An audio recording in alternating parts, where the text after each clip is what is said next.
जळगाव जिल्ह्यामध्ये कोविडच्या ॲक्टिव्ह रुग्णांची संख्या ही 10,500हून आता जास्त झालेली आहे. आणि जरी गेले काही दिवस आपण बघतोय की रिकवर झालेल्या लोकांची संख्या आणि नवीन रुग्ण येणाऱ्यांची संख्या ही बऱ्यापैकी समप्रमाणात आहे. त्यामुळे थोडंसं आपण पीक लेवलला आलो असं दिसत असलं तरीसुद्धा कुठल्याही पद्धतीनं आपल्या उपाययोजनांमध्ये आपण दिरंगाई किंवा गलथानपणा करणार नाही आणि जे आहे त्याच इंटेन्सिटीनं सगळं सुरू राहील. बेड्सचा जो एक मागं 15 दिवसांपूर्वी फार मोठा विषय होता, त्यात आता बऱ्यापैकी आपल्याला यश आलेलं आहे ते थोपवण्यामध्ये आणि बेड्सची संख्या ही वाढलेली आहे. त्याचबरोबर नवीन येणाऱ्या पेशंटची आणि रिकव्हरीची संख्या ही सारखी होत असल्यामुळे आता बेड मॅनेजमेंटला विशेषतः ऑक्सिजन बेडला आता फार काही अडचण राहिलेली नाही. अर्थात ICU किंवा व्हेंटिलेटरसाठी कधी थोडी मागणी जास्त होते, परंतु त्यासाठी आपल्या हेल्पलाईनवर जर आपण कॉल केला तर निश्चितपणे आपल्याला बेडची कुठेतरी उपलब्धता करूनही मिळवून देण्याची प्रशासनाची तयारी आहे. 10,000पेक्षा जास्त लसी आपल्याला काल रात्री प्राप्त झालेल्या आहेत. त्याचं वितरण सुद्धा जिल्हा स्तरावरून आज सकाळी लवकर झालेलं आहे आणि त्या अनुषंगानं येते 2 ते 3 दिवस लसीकरणाच्या आपल्याला काही अडचण भासणार नाही. सगळ्या 133 केंद्रांवरती आपलं लसीकरण सुरू राहील. जळगाव जिल्हा प्रशासनाच्या वतीने सगळ्या नागरिकांना शुभेच्छा देतो आणि हीच प्रार्थना करतो की आगामी वर्ष हे आरोग्याचं आणि सुखसमृद्धीचं सगळ्यांसाठी जाईल. अर्थात या वर्षाच्या सुरुवातीला एक दिलासादायक बातमी जी आपल्या सगळ्यांपर्यंत पोहोचणं आवश्यक आहे ते म्हणजे आपलं आता बरे होणाऱ्या रुग्णांचं आणि नवीन येणाऱ्या रुग्णांचं प्रमाण हे बऱ्यापैकी आता समतोलमध्ये आलेलं आहे. तो एक इक्विलिब्रियम आपण त्या परिस्थितीमध्ये सध्या आहे. उदाहरण द्यायचं तर 4 एप्रिलला आपण जे काही ॲक्टिव्ह पेशंट होते तेव्हापासून आपण थोडेसे ॲक्टिव्ह पेशंट्स आपले 5 तारखेला 30नं ती संख्या कमी झाली. त्यानंतर दुसऱ्या दिवशी पुन्हा ती 27-28ने पुन्हा संख्या कमी झाली. नंतर पुन्हा 1-2 दिवस 10-12 अशा पद्धतीनं थोडासा वाढत होता. त्यानंतरपासून आपली जी ॲक्टिव्ह रुग्ण संख्या आहे जी एकवेळेस 11,000पर्यंत गेली होती ती आता 10,589 इथपर्यंत आपली आलेली आहे. आणि जर अशाच पद्धतीचा समतोल राहिला तर निश्चितपणे ही आगामी 7 ते 8 दिवसांमध्ये आपल्याला कमी होताना दिसून जाईल.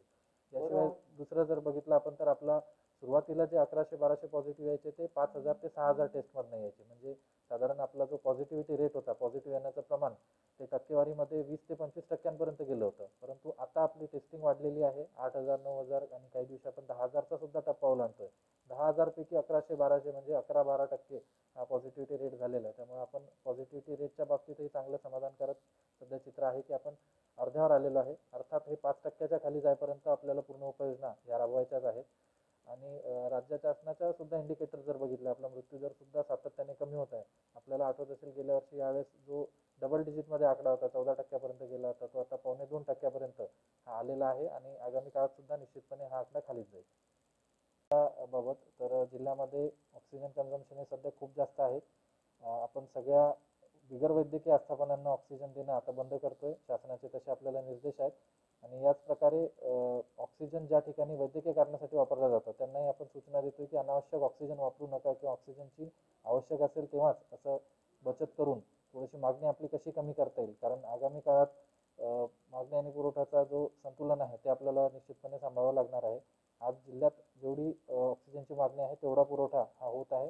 परंतु त्यासाठी आम्ही डेली FDAच्या कंट्रोल रूममध्ये सुद्धा त्यांच्या संपर्कात असतो आणि सगळ्या वैद्यकीय आस्थापना आणि ऑक्सिजन वितरक यांच्याशी सुद्धा संपर्कात असतो. आपल्याकडे साधारण 1 ते 1.5 दिवस पुरेल एवढा ऑक्सिजनचा साठा हा कधी पण उपलब्ध असतो आणि कधी पण शॉर्टेज झाला तर आपण तात्काळ FDAच्या कंट्रोल रूमशी संपर्क साधतो आणि तो शॉर्टेज पूर्ण करण्याचे आपलं नियोजन करतो. गंभीर आहे.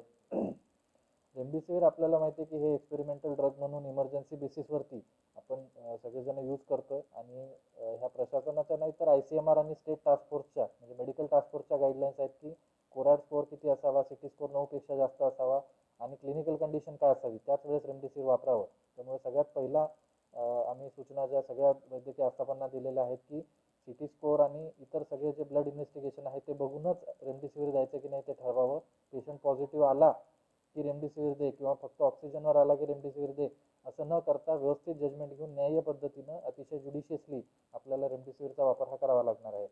रेमडेसिवीरचा मूळ मुद्दा आलेला आहे की प्रोडक्शनचं जे शॉर्टेज आहे निर्माण पातळीवरच त्याचा तुटवडा असल्यामुळे साहजिकपणे खाजगी बाजारपेठेमध्ये थोडं कमी प्रमाणात येतात. 500 ते 600 वायर्स आपल्याला जसं काल प्राप्त झाल्यात आणि त्या 500-600 मध्ये सगळ्या वैद्यकीय आस्थापनांची गरज भागवणं हे काही शक्य होत नाही. त्यामुळे बराचसा तुटवडा आणि थोडा रोष सुद्धा निर्माण होतो. परंतु शासकीय आस्थापनांमध्ये आपला रेमडेसिवीरचा पुरवठा हा सुरळीतपणे सुरू आहे. त्या ठिकाणी साधारण 30 ते 40% पेशंट्सनाच रेमडेसिवीर लागतं.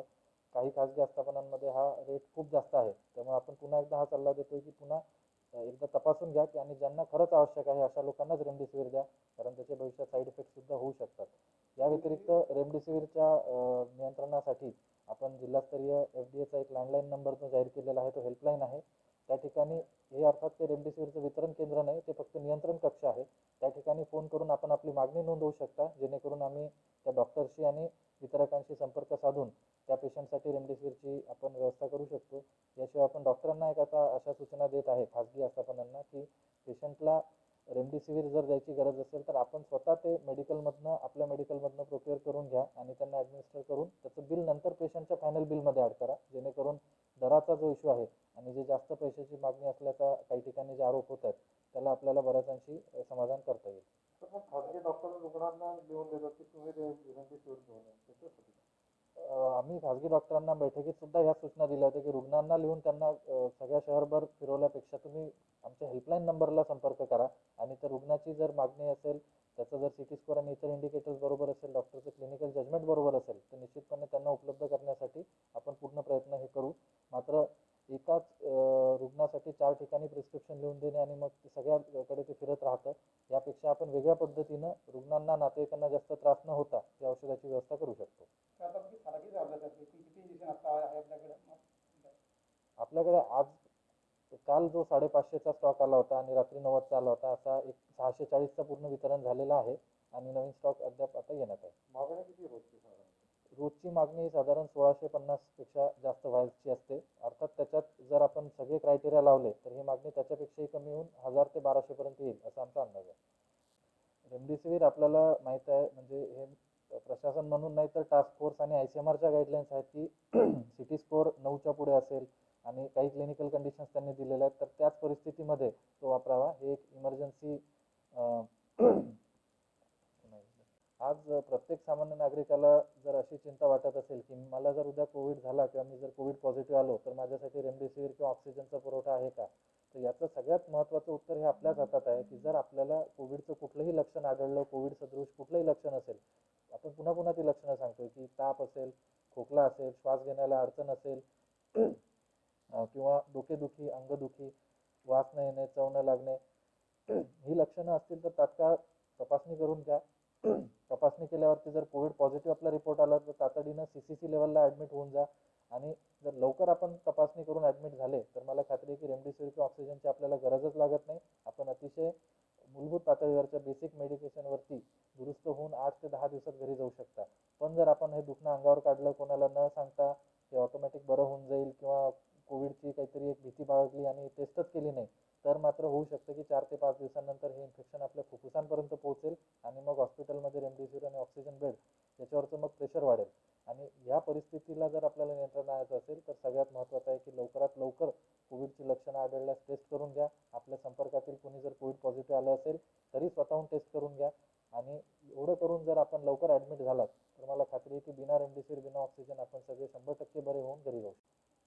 जळगाव जिल्ह्याच्या दृष्टीनं दिलासादायक बातमी हीच आहे की गेल्या 5 ते 7 दिवसांमध्ये आपण बघतोय की बरे होणारे रुग्ण आणि नवीन पॉझिटिव्ह येणारे रुग्ण यांची संख्या ही बऱ्यापैकी समप्रमाणात आहे.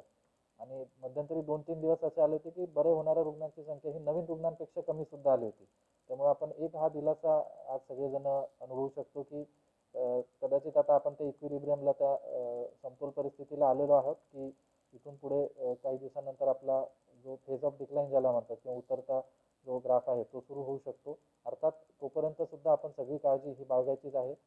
आणि मला वाटतं की ह्या गुढीपाडव्याला सगळ्यांनी आपण हीच एक अपेक्षा करूया, सगळ्यांनी हीच प्रार्थना करूया की निदान येणारं पुढचं वर्ष तरी आपल्याला आरोग्यदायी आणि चांगलं वर्ष जाईल आणि ही गुढी उभारताना आपण आरोग्याची गुढी उभारू. सगळ्यांना माझ्या वतीने, जिल्हा प्रशासनाच्या वतीने गुढीपाडव्याच्या आणि नववर्षाच्या शुभेच्छा.